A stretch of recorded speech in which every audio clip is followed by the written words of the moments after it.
Hi అండి. నేను మీ మీనాక్షి. ఈరోజు టేస్టీ, హెల్తీ అలసంద వడ రెసిపీ చూద్దాము.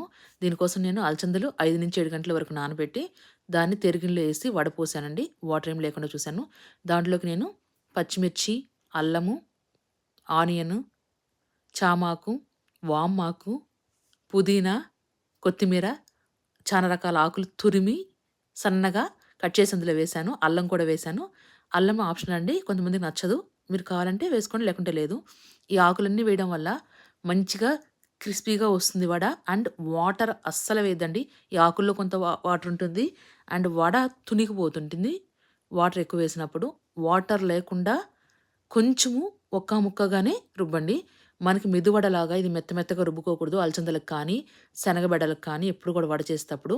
అండ్ ఇనుప బాండిలు యూజ్ చేయడం కూడా ఒక ట్రిక్ అండి దీనికి. వడ చేసేటప్పుడు ఇనుప బాండిలకి ఆయిలు మీడియం కన్నా కొంచెం హైలో హీట్ చేసినప్పుడు నీకు వడ వేసినప్పుడు ఇమ్మీడియేట్‌గా పైకి వచ్చి అది విడిపోకుండా ఉంటుంది వడ.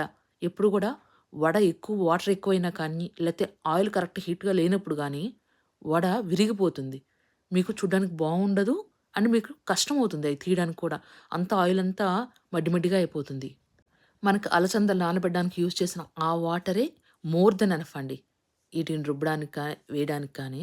సో, ఇప్పుడు వడల్ని మంచిగా ఆయిల్‌లో వేసుకొని కొంచెం లైట్ గోల్డ్ కలర్ రాంగానే వాటిని తిరగవేసుకోవాలి. కొంచెం పచ్చిగా ఉన్నప్పుడు తిరగేయాలని ట్రై చేస్తే వడ విడిపోతుంది. ఎప్పుడు కూడా శనగబెడల వడలు ఇయన్నీ కూడా ఒక్క మినప వడ కాకుండా ఏ టైప్ ఆఫ్ వడ కానీ తిరగవేసేటప్పుడు లైట్‌గా కొంచెము గోల్డ్ కలర్ ఉన్నప్పుడే అది తిరగవేయాలి. అప్పుడే నీకు వడ విడిపోకుండా ఉంటుంది. అంటే ఇవన్నీ రకాల ఆకులు వేయడం వల్ల మంచి ఫ్లేవర్ వచ్చి చాలా టేస్టీగా ఉంటుంది. దీన్ని కొబ్బరి చట్నీతో వడ్డిస్తే ఇంకా చానా రుచిగా ఉంటుంది. మీరు ట్రై చేసి చూడండి.